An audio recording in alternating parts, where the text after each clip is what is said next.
प्राचीन समय की बात है, जब सृष्टि अभी अपने आरंभिक काल में थी। उस समय संपूर्ण ब्रह्मांड में केवल एक ही दिव्य ध्वनि गूंज रही थी, ओम। पर्वत चेतन थे, नदियां साक्षी थीं और देवता, ऋषि तथा दिव्य शक्तियां सृष्टि के नियमों के अनुसार जीवन व्यतीत कर रही थी। ये पवित्र ध्वनि ओम केवल एक शब्द नहीं थी, बल्कि स्वयं भगवान शिव का स्वरूप थी। इसी दिव्य सत्य से जुड़ी यह कथा है, जिसके कारण महादेव का नाम ओंकारेश्वर पड़ा। उसी युग में देवर्षि नारद तीनों लोकों में विचरण किया करते थे। एक दिन वे विंध्याचल पर्वत के समीप पहुंचे। विंध्याचल अपनी विशालता, शक्ति और ऊंचाई पर अत्यंत गर्व करता था। नारद मुनि ने मुस्कुराते हुए उससे कहा कि वह महान तो है, लेकिन मेरु पर्वत को उससे भी अधिक पूजनीय और श्रेष्ठ माना जाता है। नारद मुनि के ये शब्द विंध्याचल के हृदय में अहंकार का बीज बो गए।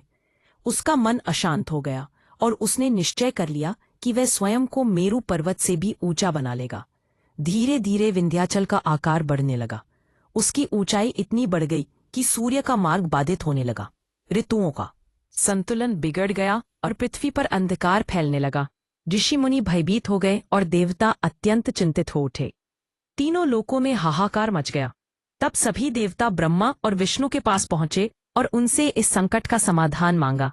विचार विमर्श के बाद यह निष्कर्ष निकला कि इस बढ़ते हुए अहंकार को केवल वही रोक सकते हैं जो संहारक भी है और करुणामय भी, भगवान शिव।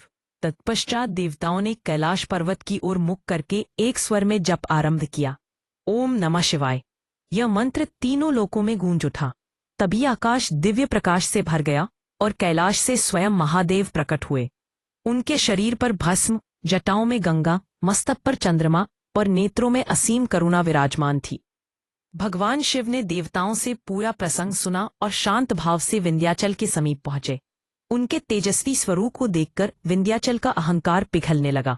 शिव ने उसे समझाया कि अहंकार विनाश का कारण बनता है और यदि वह मुक्ति चाहता है तो उसे तपस्या और प्रायश्चित का मार्ग अपनाना होगा। आज्ञा से वह नर्मदा नदी के पावन तट पर स्थित मंधाता पर्वत पर गया और कठोर तपस्या करने लगा। युगों तक उसने अन्न जल का त्याग किया और निरंतर केवल एक ही मंत्र का जप करता रहा, ओम। नर्मदा की धारा उसकी तपस्या की साक्षी बनी और देवता उसकी भक्ति की परीक्षा देखते रहे। अंततः वह दिव्य क्षण आया जब संपूर्ण आकाश कंपन करने लगा, दिशाएं थरथरा उठीं और ब्रह्मांड में अद्भुत ऊर्जा फैल गई। इस बार भगवान शिव किसी साकार रूप में नहीं, बल्कि स्वयं ओम की दिव्य ध्वनि के रूप में प्रकट हुए। न कोई आकार, न कोई सीमा, केवल अनंत शाश्वत नाद। देवता इस अद्भुत दृश्य को देखकर विस्मित रह गए और ऋषियों की आंखों से आनंद के आंसू बहने लगे।